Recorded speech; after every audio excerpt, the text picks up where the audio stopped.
Queridos irmãos, a paz de nosso Senhor e Salvador Jesus Cristo. Com muita alegria vamos dar continuidade aos nossos estudos bíblicos das nossas lições CPAD. Estamos estudando a Escola Bíblica Dominical.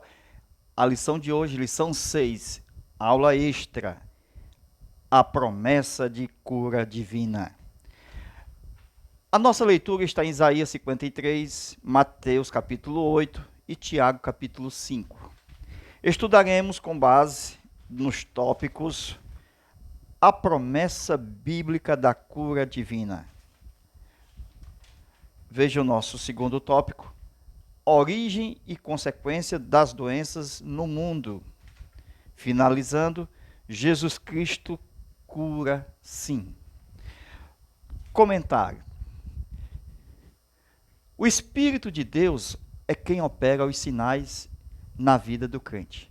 Ele operou na vida de Jesus.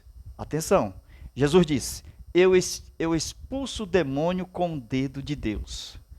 Então, a expressão dedo de Deus é, melhor dizendo, um dos nomes dado ao Espírito Santo, dedo de Deus. Lembra que Deus escreveu as tábuas com seu dedo? Então, é uma expressão bíblica de que foi o Espírito Santo que estava ali, com a referência de dedo de Deus. Ok? Hoje nós temos a plenitude do Espírito. Então, não é dado mais em porção. Hoje em dia, ninguém pode pedir uma porção do Espírito, como Eliseu pediu a porção dobrada do Espírito que estava sobre Elias. E nem pode se tirar do Espírito que está em Moisés para dar aos 70. No dia de Pentecoste, cada um recebeu enchendo o vaso, e todos foram cheios do Espírito Santo. Por isso que o texto bíblico diz que o Espírito não é dado mais sob medida, por porção, mas ele é dado por enchimento. Enchei-vos do Espírito. Isso quer dizer que nós temos a plenitude do Espírito, ok? No Pentecoste, o Espírito pousou sobre cada um, sobre o corpo inteiro. No Antigo Testamento estava sobre Elias, depois sobre Eliseu, que fez milagres com a porção do Espírito Santo. Agora, no Novo Testamento, o Espírito Santo foi dado pelos rogos do próprio Filho ao Pai, para que nos desse o Espírito Santo para sempre. Isto quer dizer que o Espírito Santo ficaria conosco, e assim precisaríamos nós, a igreja, concordar para que haja milagre. Veja que no Antigo Testamento só um resolvia, desça fogo do céu, porque estava concentrado a porção. Hoje está sobre cada um de nós. Então, se reunir 2 ou 3, precisa de concordância. Jesus disse, onde estiver 2 ou 3 reunidos no meu nome, disse ele, o Senhor, eu estou no meio deles. Então, hoje precisamos da unidade do Espírito. Então, precisamos nós entender que a igreja, para fazer milagre, todos os crentes precisam concordar, aceitar, crer, para que haja milagre. Ok? Agora, por que muitos milagres não acontecem hoje em dia? Falta de concordância. Tem alguém que não crê, tem alguém que fala mal, tem alguém que ensina contrário. Então, essas pessoas estão na igreja errada. E elas precisam decidir a sair. Por quê? Porque não bate de encontro à cabeça delas. Porque ela tem pensamento formado naquilo que crê, naquilo que não crê. Porém, o que nós cremos está na Bíblia. E todo o corpo bem ajustado precisa estar na Bíblia Sagrada para que haja milagres de Deus. O irmão pede oração ao pastor, ao líder, aquele que está na frente do trabalho. Ele nem faz caso, nem ora, nem faz menção. Como é que há milagre se a pessoa não concorda, não aceita? Então não pode haver milagre porque não tem concordância. Então a doutrina da concordância, Jesus ensinou. Ela é bíblica. Onde estiver 2 ou 3, estou no meio deles. Em meu nome, disse Jesus, reunidos. Se a igreja crer, vai acontecer milagre. Vai haver sim. Jesus cura. O milagre é de Deus, não é do homem. Agora, observando que nós precisamos da cura, é preciso que haja um ensinamento genuíno da palavra, isso de forma contínua, para que haja fixação na mente e assim só o povo pode aprender e crer. Então, ensine por muitos dias, até meses, a respeito da doutrina sobre Jesus cura, Jesus batiza. Enfim, quando nós ensinarmos sobre um assunto por muitos dias e semanas, isto vai fixar na cabeça. E depois ministre, faça oração da fé. Diz a Bíblia que a oração da fé ela é poderosa nos seus efeitos. Está em Tiago. Glória a Deus. Ensine na Bíblia sobre as curas que Deus operou no meio do seu povo. Estude o assunto e invista seu tempo na doutrina sobre curas realizadas por Jesus. E quando você abre o Novo Testamento, é só o que tem mais é cura. Jesus curou o leproso, Jesus curou o cego, Jesus curou aleijado, Jesus curou surdo, Jesus curou todo tipo de doença, Jesus expulsou demônio. Enfim, disse ele, é-me dado todo o poder no céu e na terra. Ele disse, estou convosco todos os dias, até a consumação do século. Onde estiver 2 ou 3, estou no meio. Jesus coopera conosco com os sinais que se seguiam. Entendeu? Os sinais seguirão aos que creem. Marcos 16 e 16. Glória a Deus. Ok. Então, observando que nós precisamos estudar o assunto, ensinar o assunto, para ter um objetivo que é a nossa missão. Ensinando-as todas as coisas que o Senhor tem mandado. Aleluia. Por quê? Porque as curas estão dentro do ensino relacionado ao conselho de Deus. Não tem um conselho de Deus? Então, o ensino está relacionado a este conselho. Observando que, veja, depois de você ministrar, né, depois de ensinar o assunto, veja que o ministro precisa ver Deus operar milagres, maravilhas entre o povo. Se há alguém entre vós doente, chame os líderes da igreja, seja pastor, seja presbítero, e ore, ungindo com óleo sobre a cabeça, e assim o doente será curado. Isto está em Tiago. Ensine o poder da concordância. Onde estiver 2 ou 3 reunidos, o Senhor está presente. Quando a enfermidade, seja qualquer tipo dela, mortal, como a C.A, que é uma sigla hoje para o câncer, então, não tiver remédio e não tiver cura, veja se ela não for um juízo de Deus, a cura é certa. Mas mesmo que seja juízo de Deus, peça por misericórdia. Porque Deus vai fazer como fez com Ezequias, ele vai acrescentar os anos de vida, como fez com Ezequias. Lhe deu mais 15 anos de vida. O nosso Deus é um ser misericordioso, compassivo, ele tem perdão, ele tem justiça, ele tem tudo. Seja exatamente agradecido a Deus. Busca ao Senhor enquanto se pode achar. O Senhor está bem pertinho daqueles que o clamam. Precisamos entender na oração o que o Senhor nos ensina. Pai nosso que está no céu, venha a nós o teu reino. A cura está aí. O reino de Deus presente é uma cura física, emocional e espiritual.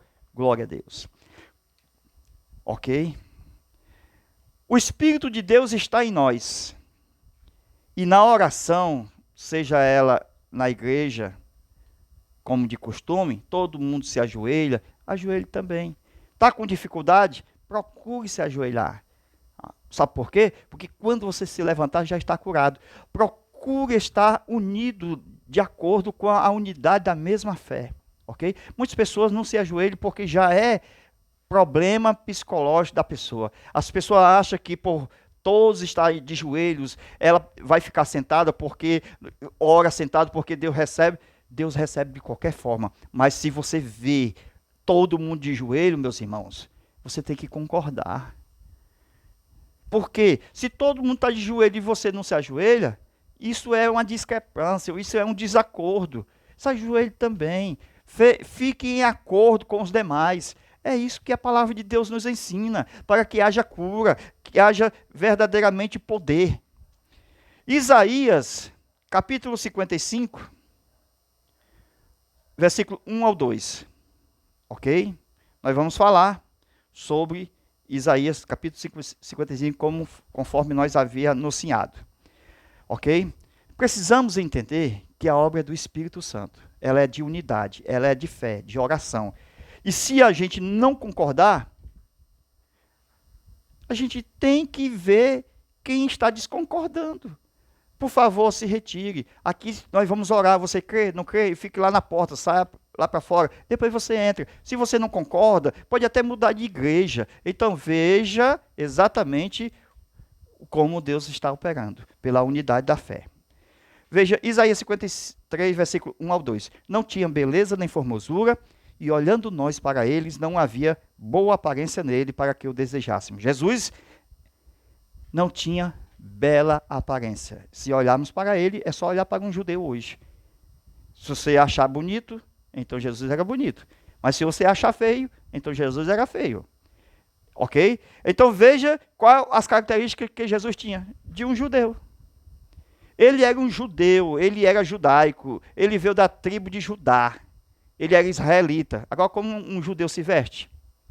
Ok? Como um judeu se comporta com a sua barba, com o seu cabelo, com as suas vestes? Ok? Então veja que Jesus, ele não nasceu para ser bonito, ele nasceu para ser rei. Ele nasceu para ser da igreja. Ele nasceu para ser marido da igreja. Ele não nasceu para casar com mulher. Não foi essa a sua missão. Ok? Isaías 53, versículo 4. Tomou sobre si as nossas enfermidades, as nossas dores, levou sobre si, e nós o reputávamos como aflito de Deus e oprimido. Qualquer pessoa que tocar nas feridas do seu sofrimento, o de Jesus, ficará curado. Isaías 55, versículo 5. 53, versículo 5. Pelas suas pisaduras fomos sarados. Quer ser sarado? Pisa onde Jesus pisa. Quer ser curado? Toque aonde Jesus sofreu. Nas suas feridas, pela fé, você será curado. Quando diz a Bíblia que ele não tinha beleza e nem formosura, isto fala que ele não era filho de Salomão. Veja a beleza de Salomão. Então Jesus não é filho de Salomão. Jesus é filho de Davi. Aquele menino lá desprezado, ruivo, diferente dos outros. Ok? Então, ele vem de Davi. Veja que ele nasceu filho de um carpinteiro. Ele não nasceu de um rei. José não era rei, era carpinteiro. Então a gente observa o quê? Veja, ele era pobre. Ele veio montado, ele montou, melhor dizendo, num jumento. Nem cavalo branco, nem cavalo que nem tinha Salomão, ele andou. Ele andou exatamente em jumento, exatamente quando Natã, lá na descendência de Davi também, que é um filho de Davi, andou também de jumento.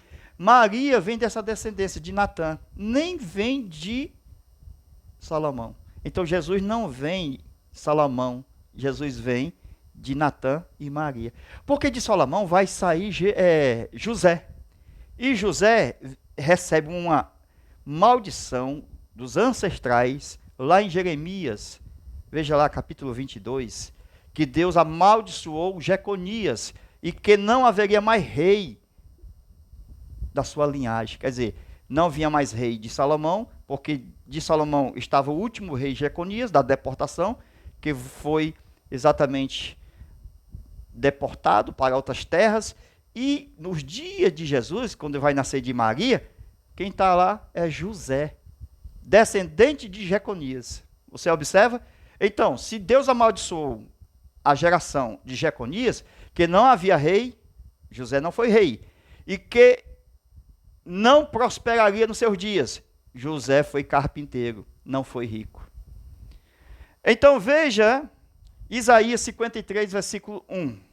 A raiz, o braço direito do texto é Cristo. Ok? Sofremos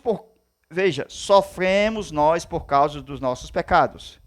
Isso em diversas áreas. O pecado, quem segue o pecado é as doenças, as mazela, o mal. Veja, quem é que segue o pecado? Enfermidades. Presta atenção.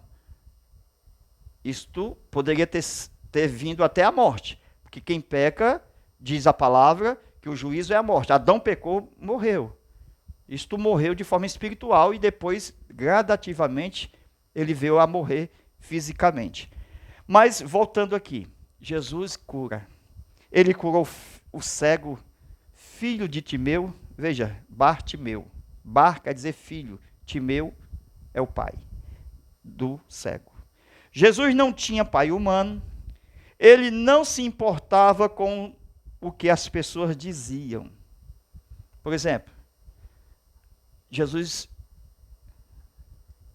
ao estar junto com seus colegas, os colegas diziam assim, talvez, não tem pai. Ninguém sabe quem é o pai dele, porque na verdade ele não teve pai humano. Então, no meio da roda dos escarnecedores, alguém falava mal de Jesus. E não sabia que a origem dele era celestial. Apontava ele como se fosse um filho de um carpinteiro sem ser. Né? Apenas José o considerou como filho.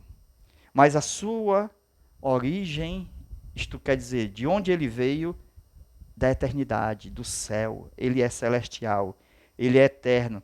Ele já existia antes do próprio corpo. Ele é Deus. João 1:1. Bartimeu cego foi curado, chamando a atenção de Jesus. Então, quer ser curado? Chame a atenção de Jesus. Como é que o cego foi curado? Filho de Davi, tenha misericórdia de mim. Então, como ele chamou a atenção? Filho de Davi. Quem é que sabia que ele era filho de Davi? O cego. Entendeu aí? Enquanto muitos dizem, filho de José, filho de Maria, Bartimeu bateu o martelo, filho de Davi. Glória a Deus. Tu és reis. Tu és rei. É isso que ele estava dizendo. Davi foi rei. Tu és o rei de Israel. Lembra? Natanael? Tu és o rei de Israel. É assim que vem a salvação, irmão. Reconhecer que Jesus é o Senhor. Como é que vem a salvação e também a cura? Reconhecendo Deus em todas as suas atribuições. O ladrão que estava de um lado reconheceu Jesus. Lembra-te de mim quando entrares no teu reino. Meus irmãos, a cura que o Senhor tem para nos dar é salvação, é cura do corpo, é completo, ok? A salvação já diz tudo. Mesmo que morra, viverá novamente. É uma cura completa. Glória a Deus. Ok. Então Jesus mandou trazer o cego. Chame. Traga uma palavra de louvor, de gratidão ao Senhor. Faça com que ele pare e chame a atenção pelas suas palavras de adoração.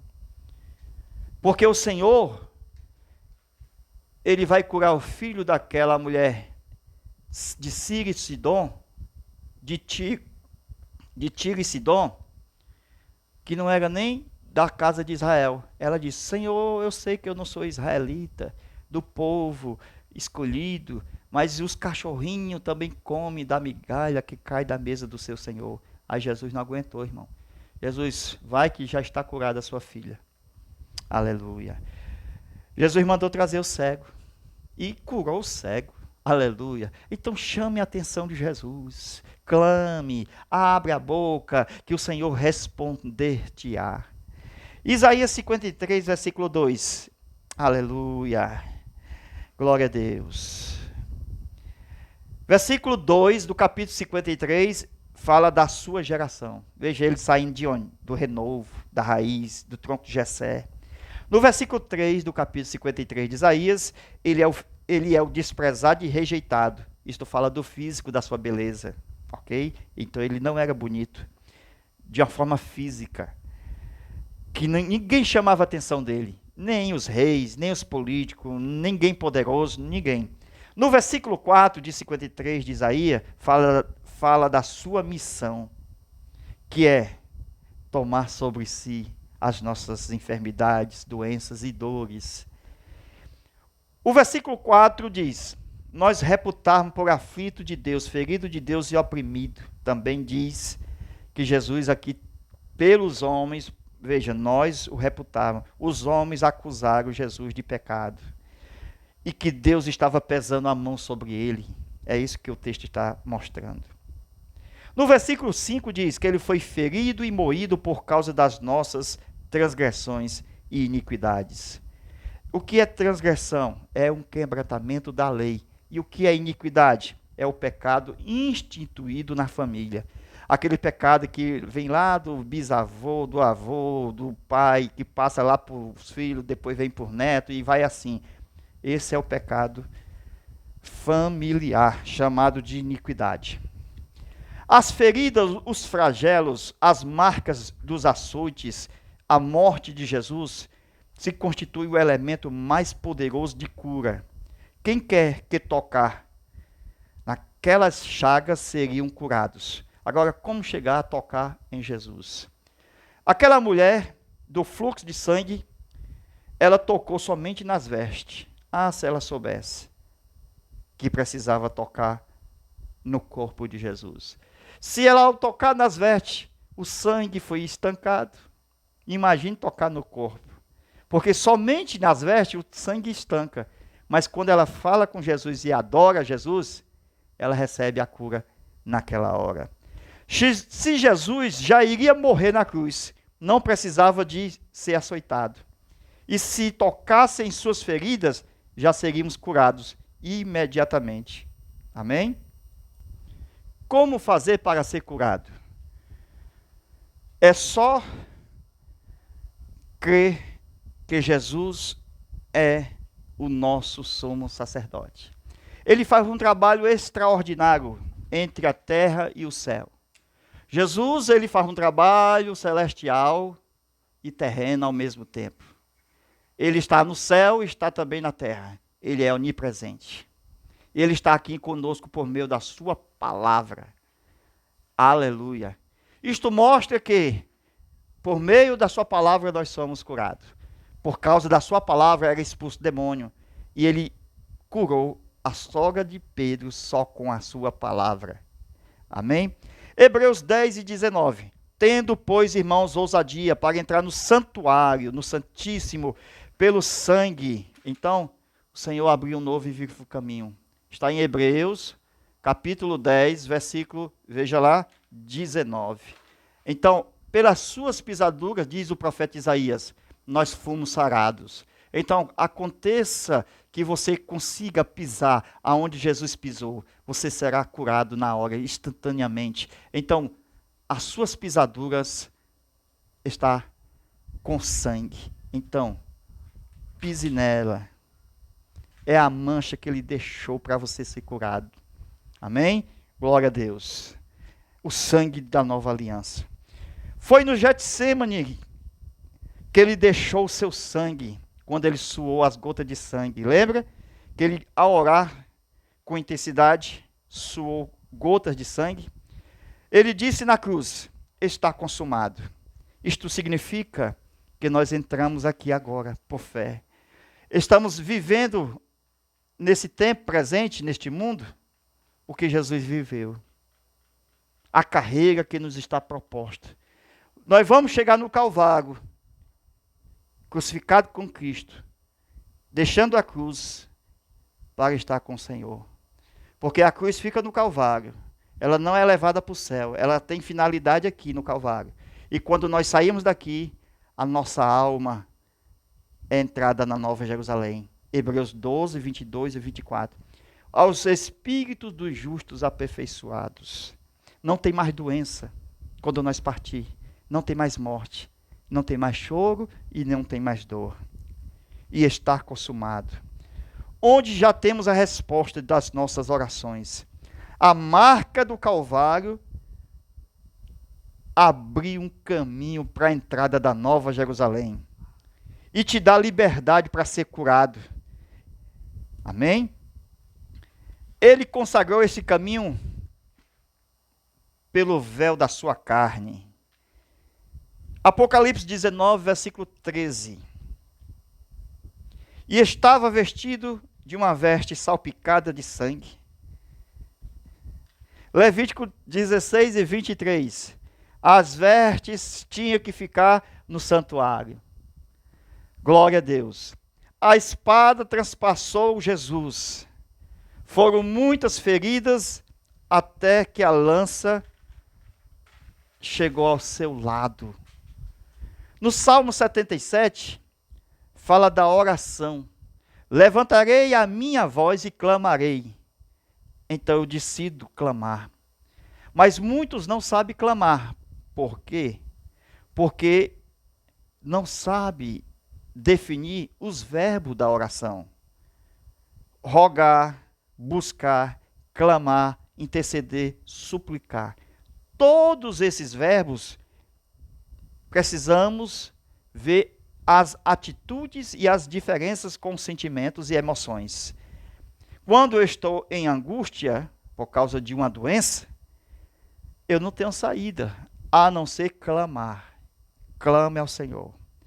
Quando tudo parece que não tem resposta e não tem jeito, e parece que Deus se calou, ou recebeu a resposta de não de Deus, mas mesmo assim, rogue ao Senhor.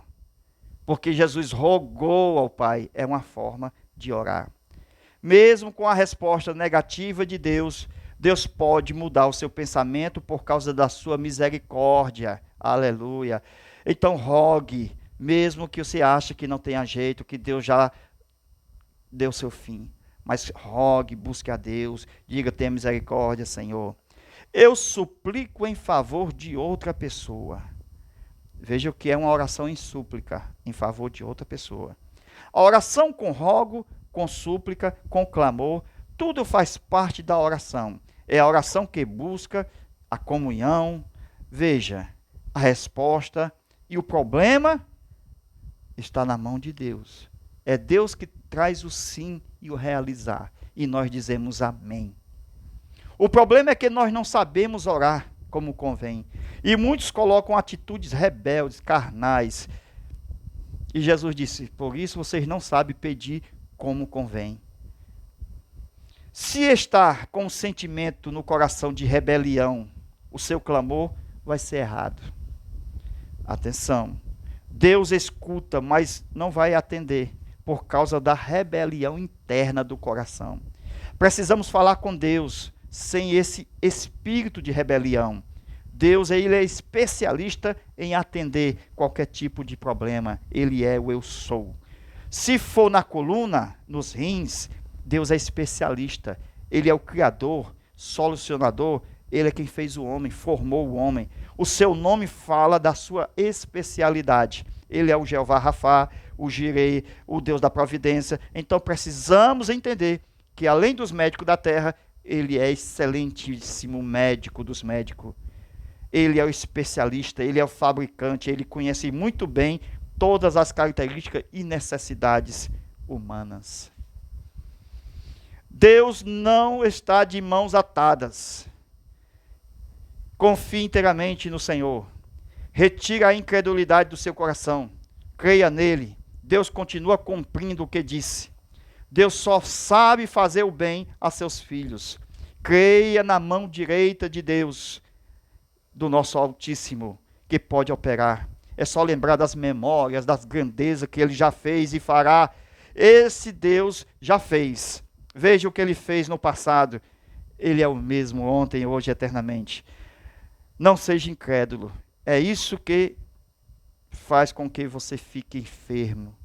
Desconhecendo Deus que opera maravilhas sem deixar sinais.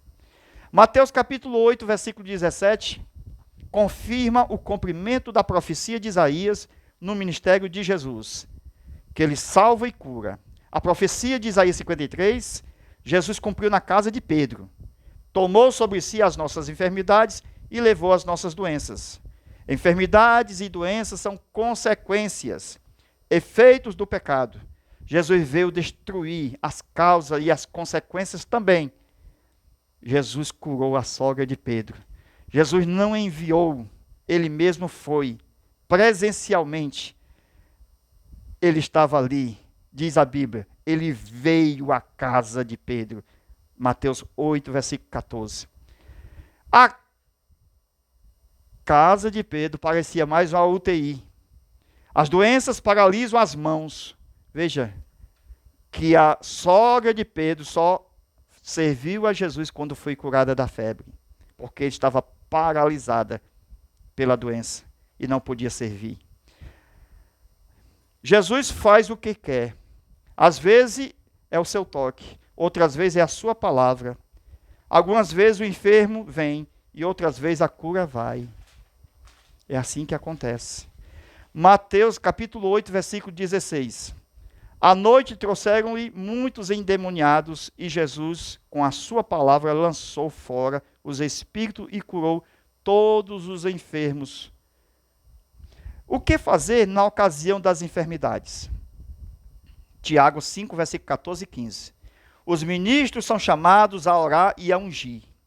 Tiago fala muito sobre o pecado da língua, e é onde as pessoas adoecem, por causa da língua. E as enfermidades seguem o pecado. E assim como os sinais seguem a cura, as enfermidades seguem o pecado. Devemos usar a língua, a fala corretamente. Chame, ore, seja ungido, seja salvo. Levante-se, seja perdoado.